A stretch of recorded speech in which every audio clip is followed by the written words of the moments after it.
मिनटों से दुनिया बदल लेते हैं, जबकि नाकामयाब लोग दुनिया के डर से अपने फैसले बदल लेते हैं। सो मैं पिंकी स्वागत करती हूँ आपका अपने यूट्यूब चैनल विगी वागा कॉन्सेप्ट में।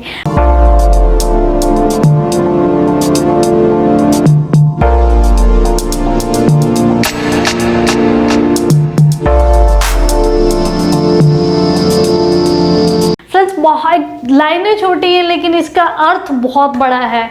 बच्चों, अगर आप कामयाब होने चाहते हैं तो छोड़ दे दुनिया का डर। आप अपना एक गोल निश्चित कर ले, आप अपना एक एम निश्चित कर ले कि मुझे मेरी मंजिल ये है। आमने आसपास मुझे कोई नहीं दिखाई देना चाहिए। दुनिया का भय छोड़ दो। दुनिया क्या कहेगी अगर मैं फेल हो गया, या मैं यहाँ पढ़ने जाऊँगा तो लोग क्या कहेंगे, या जाऊँगी तो क्या कहेंगे। तो ये सारी चीज़ें छोड़ दो। उसके बाद सिर्फ और सिर्फ आपको अर्जुन की तरह क्या मछली की आंख दिखाई देनी चाहिए, यानी कि आपको आपका लक्ष्य दिखाई देना चाहिए। तो कोई भी माई का लाल आपको आपके लक्ष्य तक पहुंचने से नहीं रोक सकता।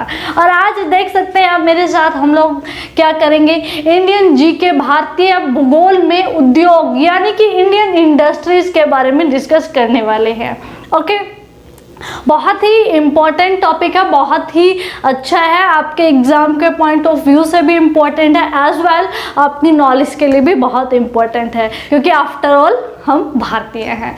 तो इतनी जानकारी तो हमें होनी चाहिए। अगर मैं भारतीय उद्योगों के बारे में, इंडियन इंडस्ट्रीज के बारे में बात करूं तो हम लोग ओवरऑल इम्पॉर्टेंट करेंगे। 10 से 11 हम लोग आज इंडस्ट्रीज कवरअप करने वाले हैं, उद्योगों को कवरअप करेंगे। और इसी के साथ ये जो हमारे इंडस्ट्रीज होंगी, यानी कि ये जो भारतीय उद्योग हैं, ये 2 तरह से स्थापित किए गए थे। पहले कुछ उद्योग ऐसे थे जो स्वतंत्रता आज़ादी से पहले यानी ब्रिटिश शासनकाल के अंतर्गत स्थापित किए गए थे, और कुछ उद्योग ऐसे हैं जो आज़ादी के बाद, स्वतंत्रता के बाद को स्थापित किया गया है।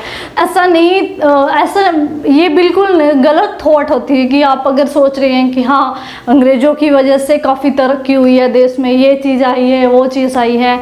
अब ये देखिए, सबसे बड़ी बात है कि अंग्रेज ऑलमोस्ट पूरा भारत को लूट कर ले जा चुके थे। यानी जितना भी अब अत्याचार देखिए कितने किए गए थे उस टाइम, आप खुद अज्यूम कर सकते हैं। अब आपने लॉकडाउन में देखा कुछ टाइम के लिए, जब आप अंदर रह रहे थे, यानी कि ऐसा लग रहा था कि हमारी आज़ादी छीनी गई है।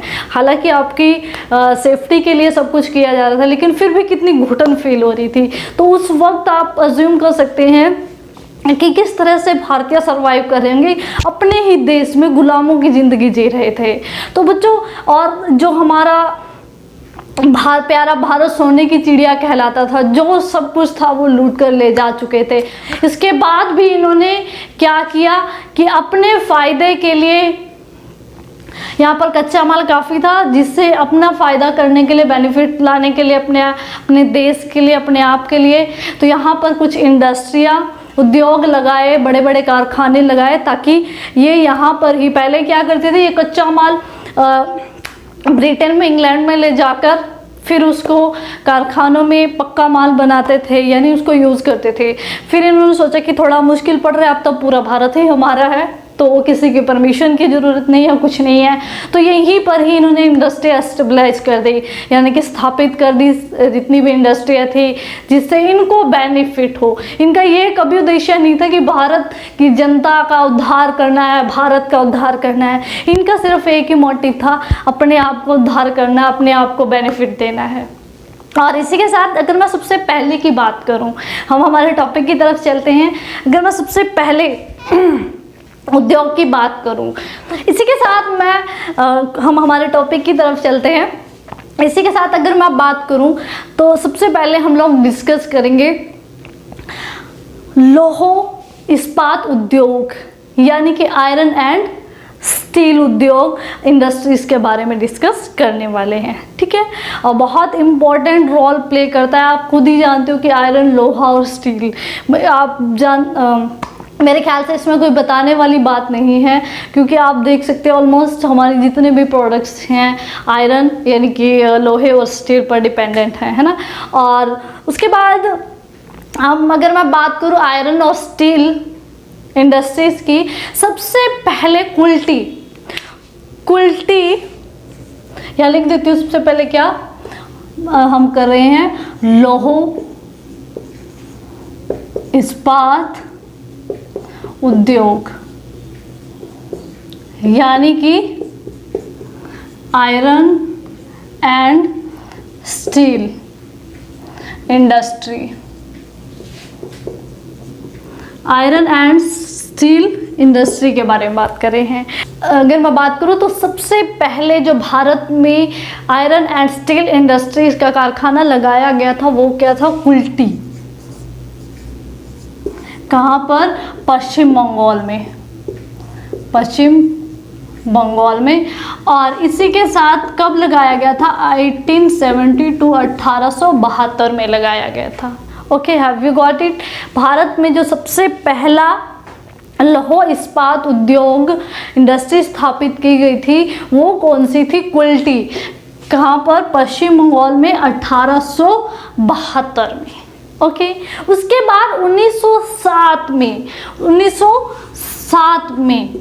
जमशेदपुर में क्या किया गया,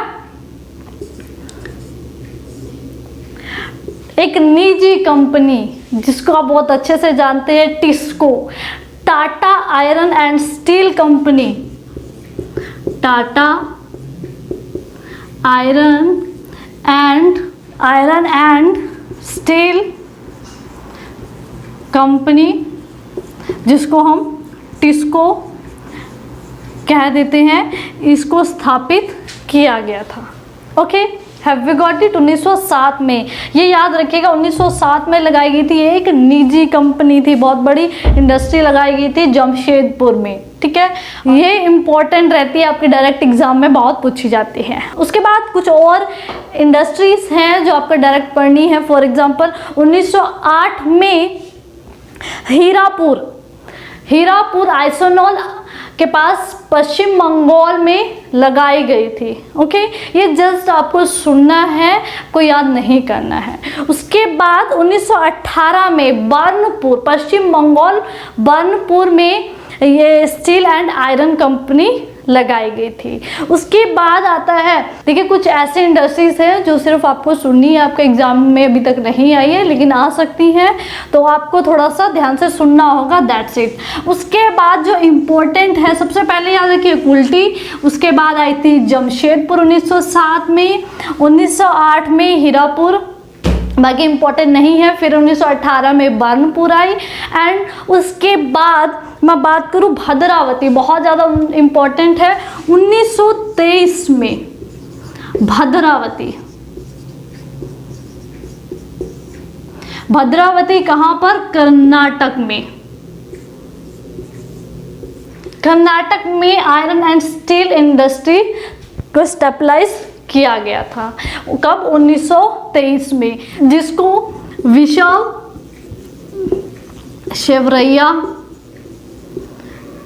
आयरन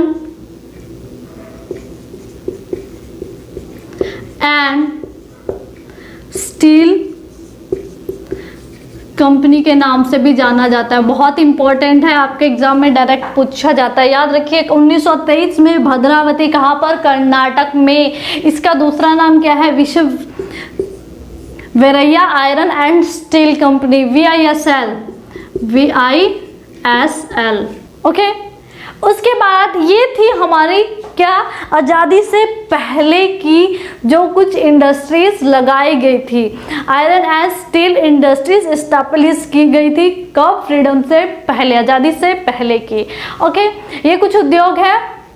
अब इसमें जो इम्पोर्टेंट है वो क्या आपको याद रखना है, कुल्टी सबसे पहले था 1872 में, कहाँ पर, पश्चिम बंगाल में लगाया गया। उसके बाद जमशेदपुर 1907 में Tata iron and steel company, TISCO, जो कि एक निजी कंपनी थी।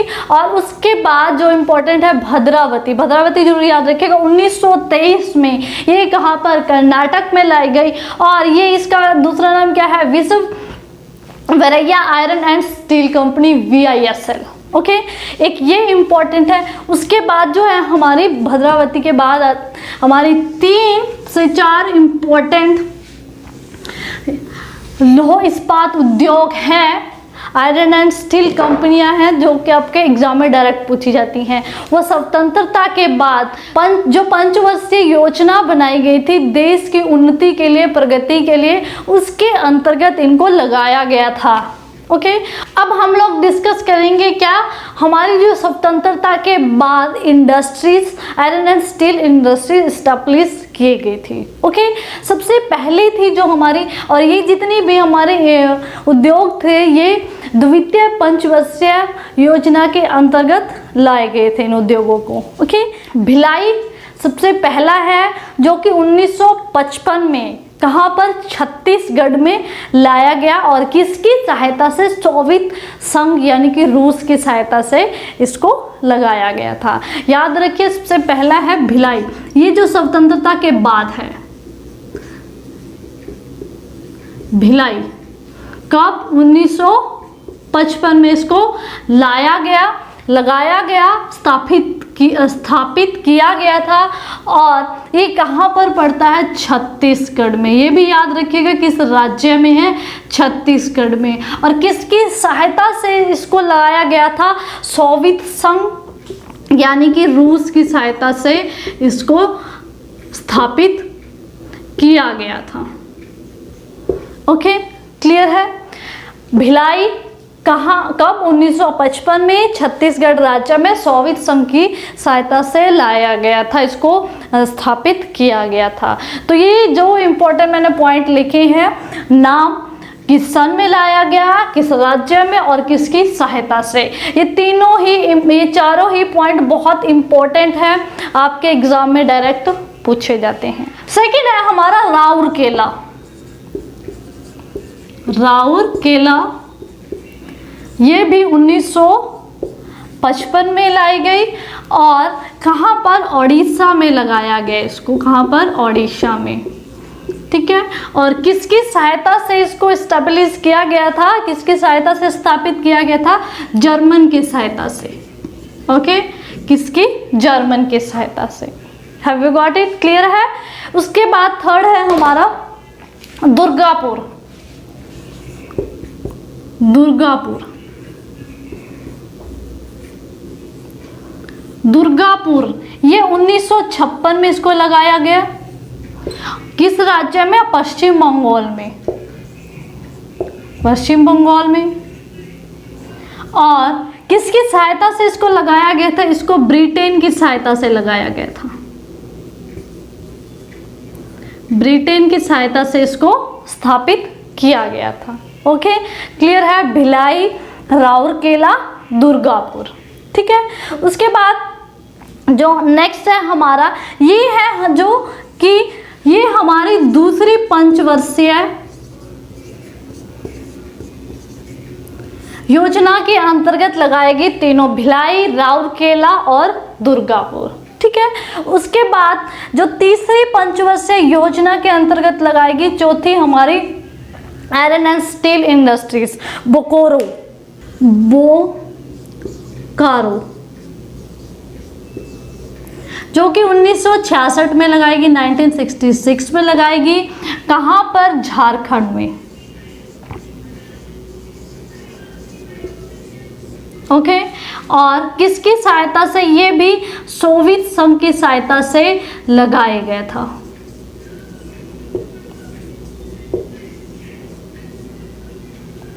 क्लियर है।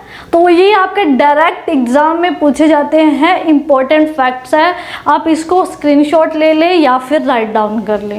तो बच्चों ये है हमारे important iron and steel industries. Okay, उसके बाद अब थोड़ा जल्दी जल्दी करते हैं हम लोग जो इंपॉर्टेंट फैक्ट्स। सेकेंड है हमारा स्टील, सेकेंड है हमारा एल्यूमिनियम इंडस्ट्री। जो एल्यूमिनियम का उद्योग है, इसकी अगर मैं बात करूं तो बच्चों ये सबसे पहले 1937 में पश्चिम बंगाल के जेके नगर में इसका कारखाना लगाया गया था। एल्यूमिनियम, यहाँ पर हम लोगों ने पहले लौह इस्पात किया था, अब सेकंड क्या है हमारा, एल्यूमिनियम। एल्यूमिनियम उद्योग की बात करूँ तो सबसे पहले भारत में सबसे पहले जो इसका कारखाना लगा था, कहाँ पर, 1937 में, कहाँ पर, पश्चिम बंगाल के जेके नगर में। ओके, हैव यू क्लियर, समझ आया? सबसे पहले जो भारत में सबसे पहले एल्यूमिनियम कारखाना कहाँ पर लगाया गया था? पश्चिम बंगाल के जेके नगर में। कब? 1937 में। ओके, उसके बाद थोड़ा सा याद रखिएगा, बस थोड़ा सा सुन लीजिए, दैट्स इट। सोवियत संघ के सहयोग से भारत एल्यूमिनियम कंपनी, जिसको वाल्को कहा जाता है, कोरबा छत्तीसगढ़ में 1965 में लगाई गई थी। देन उसके बाद अमेरिका की सहायता से, सहयोग से हिंदुस्तान एल्यूमिनियम कॉरपोरेशन हिंडाल्को की स्थापना की गई थी। कहाँ पर? रेणुकूट सोनभद्र उत्तर प्रदेश में इसकी स्थापना की गई थी। ये ज़्यादा इंपॉर्टेंट नहीं है, जस्ट आपको सिर्फ सुनना है। ओके, उसके बाद चलते हैं नेक्स्ट जो हमारा है टॉपिक उद्योग है रासायनिक उर्वरक उद्योग। जो रासायनिक उर्वरक यानी कि केमिकल फर्टिलाइज इंडस्ट्री की मैं बात करूं तो सबसे पहले 1906 में भारत में 1906 में ये इसका कारखाना लगाया गया था। कहाँ पर? 1906 में सबसे पहले रानीपेट में इसका कारखाना लगाया गया था। ये रानीपेट कहाँ है? तमिलनाडु में। Okay, have you got it? इस अगर मैं सबसे पहले भारत का सबसे पहला उर्वरक इंडस्ट्री की बात करूं तो 1906 में लगाई गई, रानीपेट तमिलनाडु में। ओके, उसके बाद सिंदरी, फिर 1951 में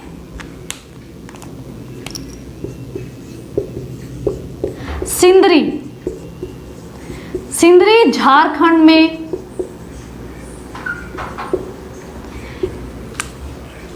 रासायनिक उर्वरक कारखाना लगाया गया, जो कि एशिया का सबसे बड़ा कारखाना है। ओके, सबसे बड़ी इंडस्ट्री है या उर्वरक से अंदर है। ओके, क्लियर है? नेक्स्ट है हमारा पेट्रो रसायन उद्योग यानी कि national organic chemical industry limited. ये भारत का एकमात्र नेफ्ता आधारित उद्योग है और ये 1961 में लगाया गया था। कहाँ पर? मुंबई में। ओके, इसके बारे में ज़्यादा डिस्कस नहीं करना है। नेक्स्ट देखिएगा, नेक्स्ट है हमारे जो रेल के इंजन बनाए जाते हैं। ये आपके डायरेक्ट एग्जाम में पूछे गए हैं, तो इसलिए बहुत ज़्यादा इंपॉर्टेंट बनता है ये पॉइंट भी आपका। रेल का इंजन सबसे 1950 में चित्तरंजन नामक लोकोमोटिव वर्कशॉप बनाया गया, जहां पर क्या? रेल के इंजन बनाए जाते हैं। ओके, तो याद रखिएगा, आपसे डायरेक्ट एग्जाम में भी पूछा जाता है चित्तरंजन, जो चित्तरंजन इंडस्ट्री है इसका क्या काम है, क्या काम करता है? ये जलयानों का, वायुयानों का निर्माण करता है, लोकोमोटिव का निर्माण करता है। तो याद रखिएगा, चित्तरंजन क्या करता है? रेल के इंजन यानी लोकोमोटिव वर्कशॉप है। ओके, और चित्तरंजन ये लोकोमोटिव वर्कर्स है कहाँ पर? पश्चिम बंगाल में। याद रखिएगा, कहाँ पर है? पश्चिम बंगाल में। ओके, उसके बाद कोच फैक्ट्री 1955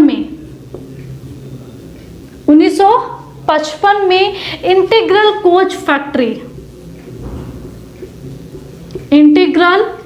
कोच ये फैक्ट्री लगाई गई, जो कि एक निजी फैक्ट्री थी, एक निजी कंपनी थी। इसको स्विट्जरलैंड की सहायता से स्टेबलाइज किया गया था। क्लियर है? उसके बाद 1988 में रेल के डिब्बे यानी कि कोच बनाने की फैक्ट्री कहाँ पर? कपूरथला पंजाब में लगाई गई। कपूरथला पंजाब में लगाई गई। ओके, क्लियर है? ये है इंपॉर्टेंट फैक्ट। क्या? चित्तरंजन क्या लोकोमोटिव वर्क्स है, कहाँ पर? पश्चिम बंगाल में 1950 में लगाया गया। इंटीग्रल कोच फैक्ट्री यानी कि रेल के डिब्बे बनाने की फैक्ट्री 1955 में कहाँ पर? सॉरी, ये तो बताना भूल ही गए। पेराम्बूर तमिलनाडु में। नाम इंपॉर्टेंट है, आपका डायरेक्ट एग्जाम में पूछा जाता है। पेराम्बूर तमिलनाडु में स्टैब्लिश की गई और ये किसकी, स्विट्जरलैंड की सहायता से इसको लगाया गया था। उसके बाद 1988 में कपूरथला पंजाब में ये एक कोच फैक्ट्री लगाई गई।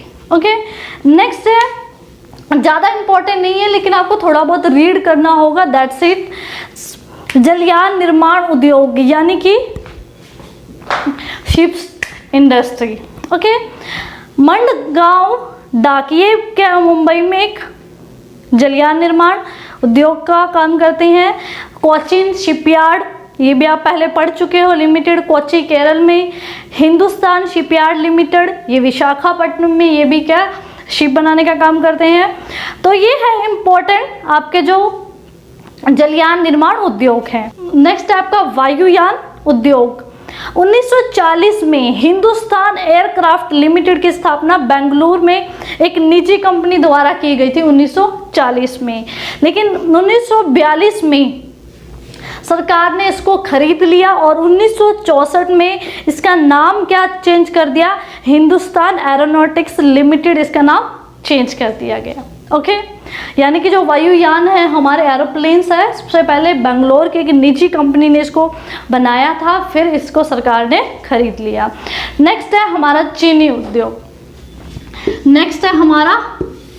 उद्योग। अगर मैं विश्व में बात करूं तो भारत चीनी का सबसे बड़ा उपभोक्ता है और दूसरे नंबर पर उत्पादकता, सबसे ज़्यादा जो चीनी का उत्पाद कौन करता है, ब्राज़ील करता है उत्पादन, प्रोडक्शन, और दूसरे नंबर पर भारत है। अगर मैं उपभोक्ता की बात करूँ तो नंबर 1 है इंडिया। ओके, यूज़ की बात करूँ तो चीनी का सबसे पहला जो कारखाना लगाया गया था कहाँ पर, चीनी उद्योग की बात कर रही हूँ मैं। चीनी उद्योग की अगर मैं बात करूँ, कपड़ा वस्त्र उद्योग के बाद ये दूसरा सबसे बड़ी इंडस्ट्री है जो कि कृषि पर आधारित है। ओके, और इसके अगर मैं सबसे पहले बात करूँ 1840 में बिहार के बेतिया कहाँ पर है,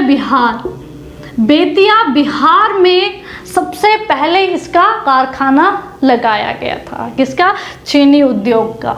ठीक है, उसके बाद अगर मैं ज़्यादा बात करूँ, ज़्यादा कारखाने कहाँ पर है, महाराष्ट्र में चीनी के, और उसके बाद कहाँ पर है, यूपी में, उत्तर प्रदेश में।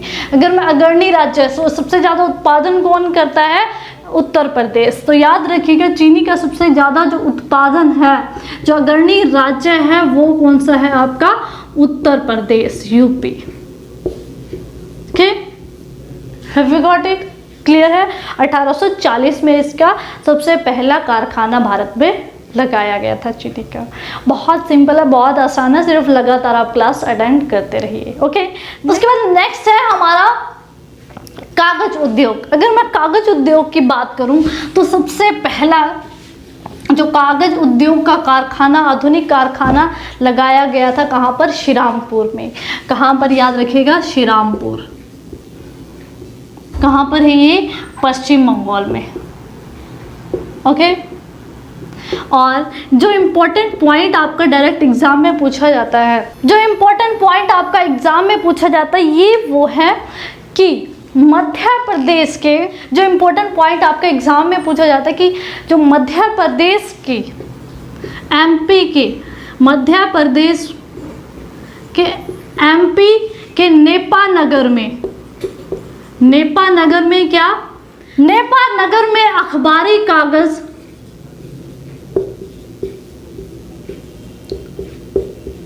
बनाने की सरकारी कारखाना है।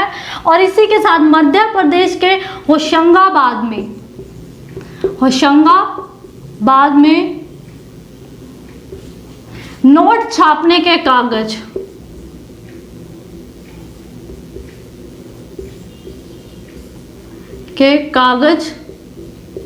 बनाने के सरकारी कारखाने। तो बहुत ज़्यादा इम्पोर्टेंट है ये पॉइंट, आपके एग्जाम में भी पूछे जा चुके हैं। नेपानगर कहाँ, मध्य प्रदेश में, क्या होता है यहाँ पर, अखबारी कागज बनाने का सरकारी कारखाना है। और मध्य प्रदेश के होशंगाबाद में नोट छापने के कागज बनाने का सरकारी कारखाना है। ओके, क्लियर है। अब नेक्स्ट पर बात करते हैं। नेक्स्ट है हमारा वस्त्र उद्योग, सूती वस्त्र उद्योग। देखिए, अगर मैं सबसे पहले बात करूं, भारत में अगर मैं बात करूं, सबसे पहले उद्योगों की शुरुआत 1854 से शुरुआत हुई। वैसे तो अगर मैं बात करूं, अंग्रेज 16वीं शताब्दी में ही आ गए थे, लेकिन उसके बाद क्या 1853-54 में इन्होंने पूरे भारत पर कब्जा कर लिया था। अब जब हम हिस्ट्री पढ़ेंगे तो आपको याद हो जाएगा अच्छे से कि लास्ट में इन्होंने किस तरह से विलय नीति लगाकर या जोर जबरदस्ती करके किस तरह से इन्होंने अलग अलग राजाओं के जो क्षेत्र थे उनको अपने अंडर कर लिया था। ओके, अगर हम बात करें सबसे सूती वस्त्र उद्योग, तो 1854 में सबसे पहली जो उद्योग लगाया गया था यही था। ब्रिटिश सरकार द्वारा जो सबसे पहला उद्योग लगाया गया था यही सूती वस्त्र का कारखाना लगाया गया था। ठीक है, तो सबसे पहले 1818 में सूती वस्त्र उद्योग,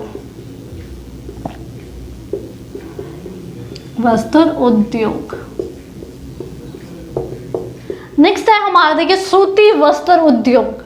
अगर मैं सूती वस्त्र की बात करूं तो जितने भी हमारा वस्त्र उद्योग है, कपड़ा उद्योग है, उसमें सबसे ज़्यादा किस कपड़े का, सूती कपड़े का उपयोग किया जाता है। ओके, अगर मैं बात करूं सबसे भारत में सबसे पहले जो आधुनिक सूती वस्त्र उद्योग के जो कारखाने या मिल लगाई गई थी वो 1818 में लगाई गई थी। कहाँ पर?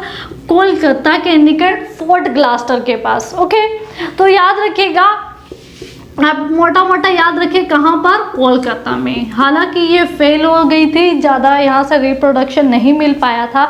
फिर इसके बाद जो दूसरी मिल लगाई गई थी जो सक्सेस थी, सफल रही, 1854 में। 1854 में मुंबई में लगाई गई मिल का नाम था Mumbai spinning and weaving company के नाम से दूसरी कपड़ा मिल लगाई गई थी जो कि कामयाब रही और जिसने आधुनिक सूती कपड़ा के उद्योग को की नींव रखी थी। ठीक है, तो ये है हमारे इम्पोर्टेंट, याद रखिएगा। में कोलकाता में लगाई गई थी, फिर दूसरी मिल 1854 में कहाँ पर? मुंबई में लगाई गई थी। ओके, दूसरा आता है हमारा रेशमी वस्त्र उद्योग। ये था सूती वस्त्र। नेक्स्ट है हमारा रेशमी वस्त्र उद्योग। नेक्स्ट है हमारा रेशमी वस्त्र उद्योग। अगर रेशमी वस्त्र उद्योग की बात करूं तो ये क्या है? चीन के बाद, विश्व में अगर मैं बात करूं तो चीन के बाद भारत दूसरा सबसे बड़ा उत्पादक देश है। ठीक है, अगर मूंगा रेशम के उत्पादन की बात करूं तो भारत का एकाधिकार है। ओके, एंड अगर मैं इसकी बात करूं, सबसे पहला भारत में सबसे पहला कारखाना 1832 में ईस्ट इंडिया कंपनी द्वारा हावड़ा में लगाया गया था। हावड़ा में लगाया गया था ईस्ट इंडिया कंपनी के द्वारा। ओके, और इसमें जो अग्रणी राज्य है, सबसे ज़्यादा जो प्रोडक्शन करता है वो कौन सा है? कर्नाटक।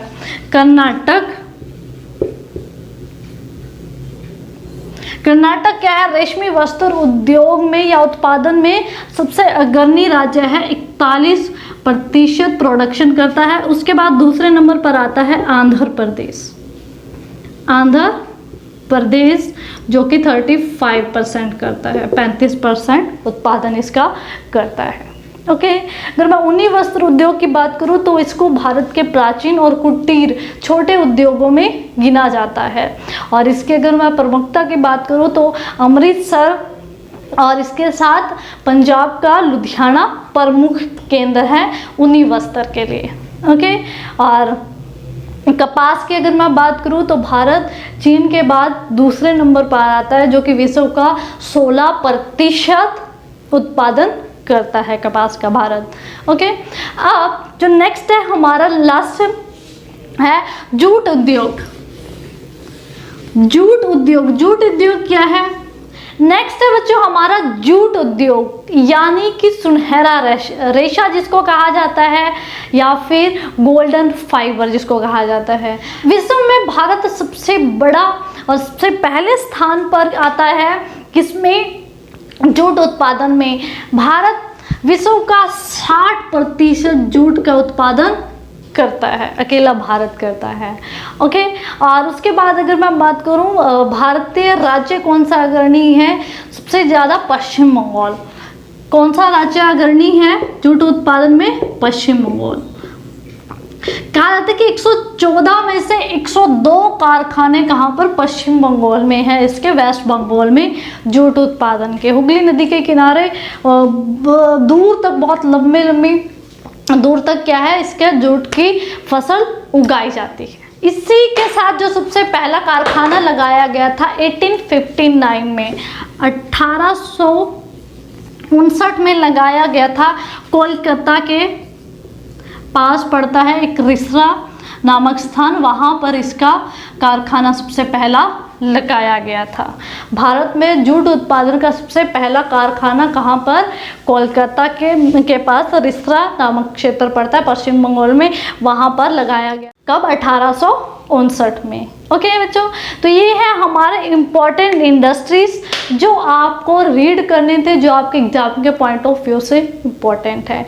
ओके, और इसी के साथ थोड़े से कुछ कुटीर उद्योग है, बस आपको थोड़ी सी नज़र डालनी है उस पर, आपको याद नहीं करना है कुछ भी, थोड़ा सा रीड कर लेना, दैट्स इट। ओके, और वैसे भी मैंने आपको इम्पोर्टेंट पॉइंट बताए हैं जो आपको याद करने हैं, जो आपके एग्जाम के पॉइंट ऑफ व्यू से इम्पोर्टेंट बनते हैं। अदरवाइज बहुत ज़्यादा सिंपल है।